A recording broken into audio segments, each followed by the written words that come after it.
All right. So tell me, who are you and what do you do? I'm Connie Alexander Jax, and I am a real estate professional, currently team leader and broker for the Lux Group at The Real Broker.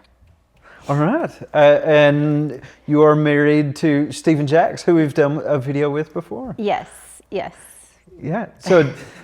Do we start this over? You probably no. are gonna Let's keep going. We Okay. can.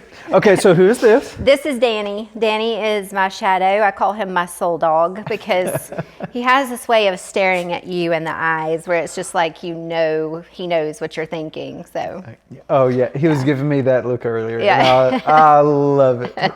He is welcome anytime. And why I just need the lint roller 24/7. Of course. Right. So how did you get into realty? Oh my goodness. So it's a 20 plus year ago story. So I was helping with property management on the University of Alabama campus. Roll Tide. Yes, Roll Tide. And was leasing apartments, and there were parents that would come down and say, hey, we've got 8 years. My son's coming first, then my daughter's right behind him. And are we seriously going to be leasing an apartment for 8 years? So, hey, thank you, but no thank you. We're going to buy a house. And of course, me, having an entrepreneur mind, I was like, this is another way for me to make some money. If I lose out on the lease, I'm going to sell my house. So I got my real estate license, and as they say, the rest is history. That's awesome. So did you go to school at Alabama? Yes. You did? Yeah. All right. That's awesome. So you've been doing it for about 20 years? Yeah, 20 plus. Mm-hmm. Yeah, that's awesome. It's been a long journey, and of course, it looks very, very different today than it did then. But people will often say, like, oh my gosh, you're like, how did you get into real estate and why? And we want to get in, and they just got their license, and they're like, we don't want to sell the $150,000 houses. We wanted to go straight to the $3 million homes. And I'm like, you're looking at a 20-year overnight success. It just takes time. It takes reps. It takes a long time to build your reputation, to just learn. And so, it's not an easy feat at all to get into real estate, but it has been well worth it, and I love it, and I can't imagine doing anything else. I bet. So have you always been in the Tuscaloosa and Birmingham area? Yeah, I moved to Birmingham in 2004, right after my son was born, and grew up in Tuscaloosa, lived there my whole life, but started thinking about schools and where we wanted to, we wanted him to go to school. So we chose Birmingham and have really, really loved it. Now it's home. I love that. And how old is your son? He's 22. 22. Is he going into realty? He is in sales, and he would like to, but I gave him some advice, and I hope it's smart advice. Hindsight's 2020. We'll see. But I really wanted him to learn sales and get experience from someone else from a different industry. So currently, I'm so proud of him. He's one of the grittiest kids I know. He is door knocking for pest control services and going door to door selling pest control and doing a crazy good job at it and making tons of money, learning sales, learning overcome the fear of rejection, which is one thing that we all struggle with in real estate. But he's doing a great job. So proud of him. My youngest son's 17. At Spain Park High School and doing really well. So we don't know what his future holds yet, but I don't think it's sales. He's a math and science kid, so I'm hoping that he goes a different direction. Yeah. So what's your favorite experience you've had in the 20 years of real estate?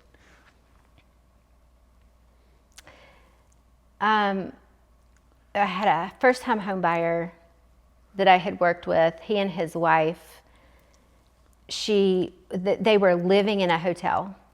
They couldn't afford to buy a home, or so they thought.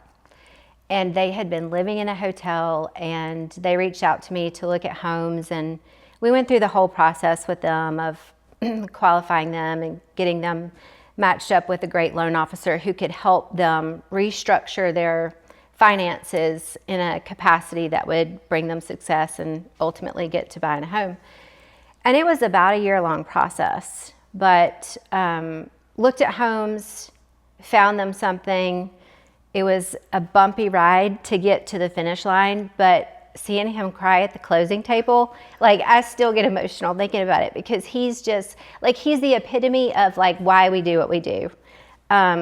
It feels really good, and it's so fun to sell big homes.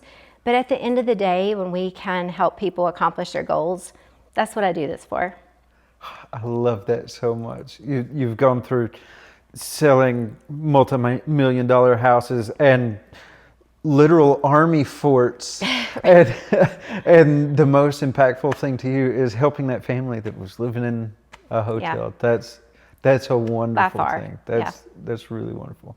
So what's the strangest thing you've seen? Oh my goodness. Stephen probably covered some of the strange things that we have seen. Strange things, I mean, going kind of a different direction, not really the homeowner route, but like the agent route. You know, I have seen agents get into the business that said, it's my first year in real estate, and you know, I don't have any other way of producing and making money, and I'm going all in, and this is what I'm going to do. And they blow it out of the water and sell 65 homes their first year in real estate. And, you know, it took a long time. It takes a long time to get to that spot in a career. For some people, you know, that they just put their head down, that's what they're going to do. That's been the thing that has surprised me the most. So I don't know if it's necessarily strange, but it has been one of the most surprising things, is just to watch people get into the business and just have wild success because they determined that they were going to. Yeah, it's such a unique thing with so many different aspects as far as dealing with people and dealing with legal things with all the contracts and everything. I'm sure it's very much a kind of a sink or swim, where some people thrive and some people don't and don't last very long. It is. It's very complex. I mean, there's a lot to learn. So especially new agents, you know, I tell them all the time, it's like drinking from a fire hose. There's so many things that you have to learn, and you wouldn't think that selling, you know, real estate that you're going to need to know. I know more about HVAC units and sewer and septic tanks than I ever really thought I would. But it is a part of the job, and it is part of, you know, behind the scenes, what people don't see on a day-to-day basis, that it is our job to know those things and to really help navigate and walk people through the process of from start to finish. You know, what does it look like when you start out, and then at the end, of course, we're, you know, hitting their goals, and their goals become our goals, but it's the middle of the process that gets really messy, that I think a lot of people skip those steps. Yeah, I hear nightmare stories all the time about new agents that leave things out of contracts or just skip things. But then if they're working with experienced people like yourself that can show them the ropes and stuff, I'm sure that makes that whole process so much easier, and people don't learn things the hard way as much. Yeah, so as a team leader, I mean, that's one thing that we do definitely specialize in, is being able to bring people onto our team and kind of help navigate them and help walk them through those things with their clients, so that they aren't learning the hard way or costing them a significant amount of money and time.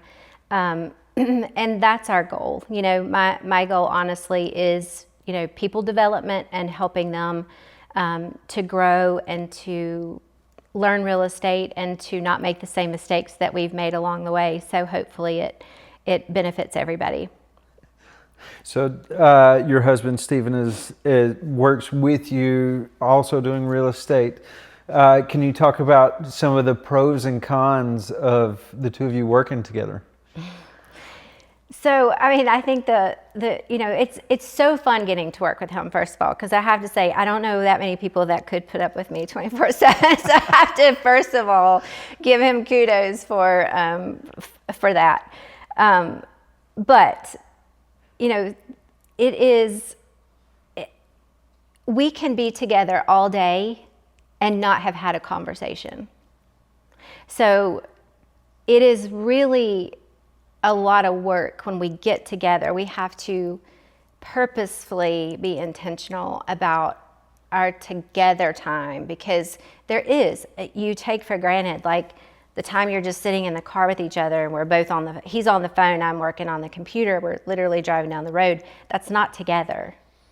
So we have to make time to really just yes, we're in the same vicinity, but we really have to connect on deeper levels when we're, purposeful about that time. So I think that has been the thing that has been the most difficult for us, probably, is to just really understand that there's a difference.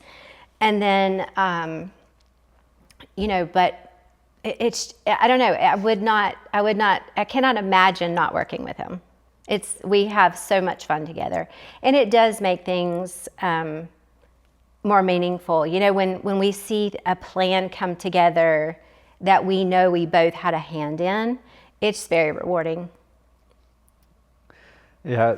So with real estate, you're taking calls at 9 o'clock at night and that kind of thing all the time. And in a normal relationship, that would be a very irritating point for the spouses. But with both of you being in it, you both get it. So I know that probably helps a lot. It does. There are so many things that he's good at that I'm not good at. And we know each other's strengths.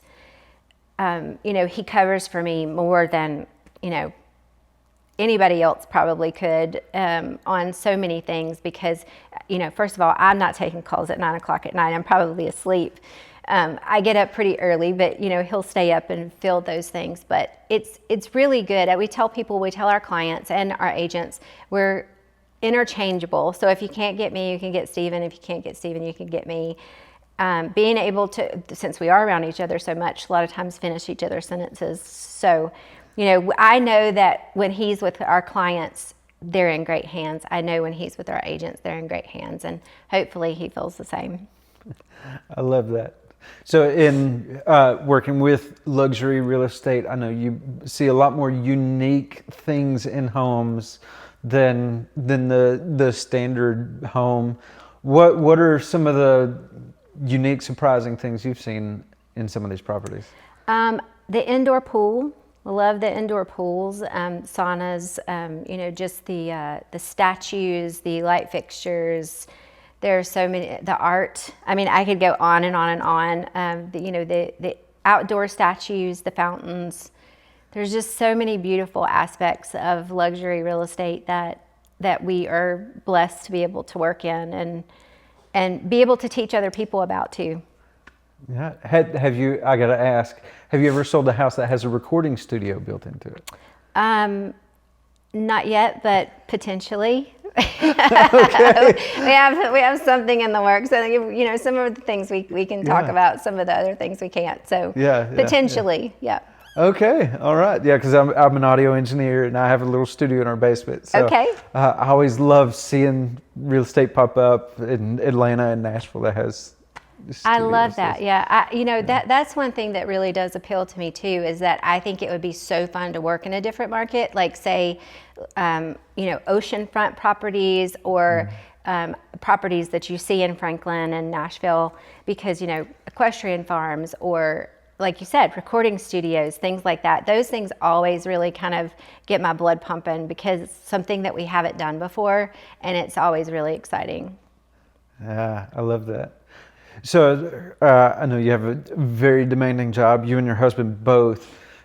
Is there time for you to have hobbies separate from the real estate, or is that kind of what you do for fun and work? Yeah, so I also have 2 children, so hobbies may come later.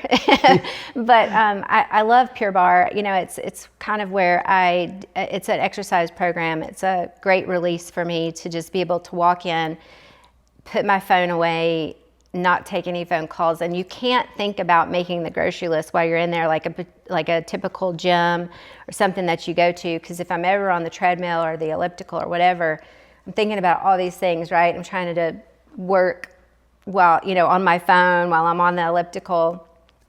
You walk in a bar, you put everything away, and you are forced to listen to the prompts from the teacher. So I call it like my hour mental escape. And then, afterwards I feel really good. So it's a great, great hobby for me to also just kind of stay grounded, I feel like. I love that. Yeah. So for people that may be getting into real estate, or they're already in real estate and they want to get into some of the more luxury properties, what advice would you have? I think the biggest advice is you've got to know your strengths, and you've got to know the market. And if it's something that comes really natural to you and you're a natural connector, one of the things that I feel like one of our strengths that we do really well is we read people really well, and we know people really well, and we're able to make so many connections, not even that doesn't have anything to do with a house that you're going to find online, but we're at dinner, we're talking to our really good friends, maybe past clients. They would potentially sell their home, but they don't really want to. But if the right thing came along, the right person, the right family, whatever it is, and this is in all price ranges, honestly, but those are things that, we consider, and we hold them very close. And as other opportunities come along, people will say, hey, I'm looking for a home in Greystone, and we need, 7,000 square feet or 20,000 square feet. And I'm like, we literally just had dinner with someone 2 weeks ago that said, oh, do you think I could sell my 20,000 square foot house? It's not really in demand. There's not a whole lot of people that want a 20,000 square foot house, but here we go. And we're able to make those connections even offline before people even know that the house was for sale. So I think I think that you, again, going back to your question, you've got to know your strengths, and you've got to know the market, and you've got to be able to put yourself out there. All right. Is there anything else you'd like to share? I have a question. Yes. I love how I always pop in at the end here. I love it. From a woman's perspective, I would love to hear how because you talked about 20 plus years and how you have a 22-year-old, 17-year-old. What was it like becoming a mother, starting a family, and raising those boys while trying to climb this ladder that you've been on? And I would love to hear about that. Yeah, I love that question. So it's definitely been a tough journey, because as a wife, as a mother, there's so much mom guilt. I don't care what career you're in, and I don't care if you're a stay-at-home mom. You go take a long hot bath and you're feeling guilty for leaving the kids in front of the TV watching Tom and Jerry, whatever it is. And there are so many hurdles, mental hurdles that I had to get over. There were so many showings I took the kids on my hip, unlocking doors, fumbling through things, and it was all very, very bad.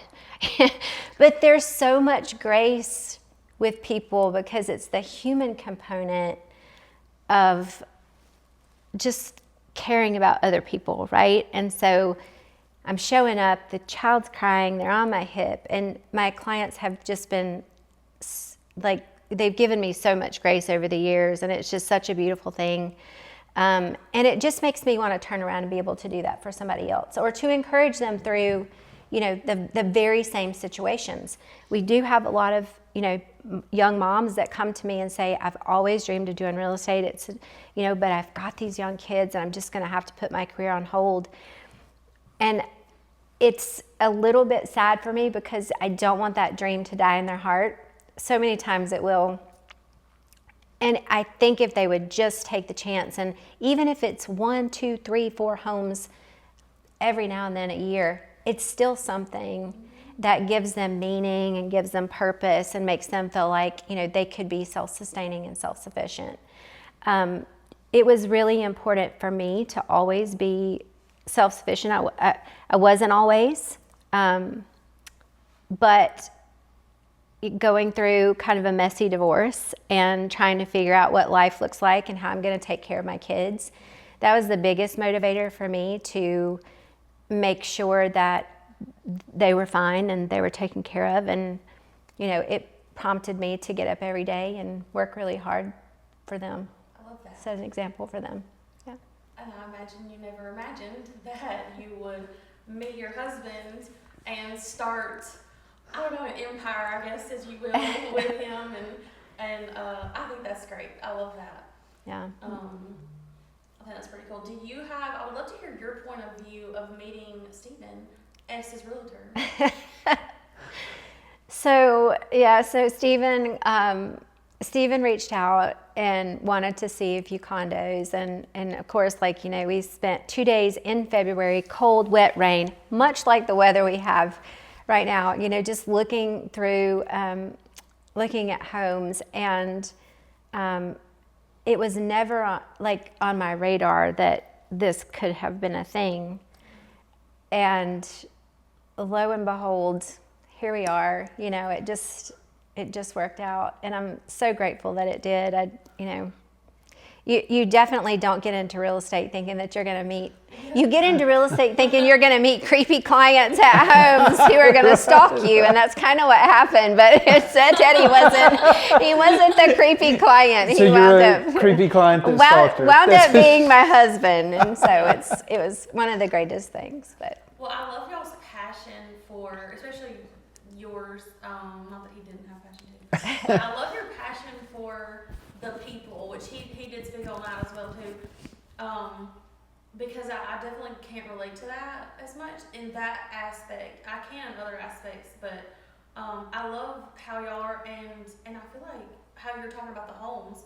Like, if you didn't love to see a chandelier or something like that, would be kind of boring to do all day long too. So I loved when you were talking about that kind of stuff. Okay, sorry, I didn't mean to commandeer this again. No, I love that. Well, thank you for talking with me and taking the time. Absolutely. It was great wonderful. to be here. Thank you for the interview. Yeah.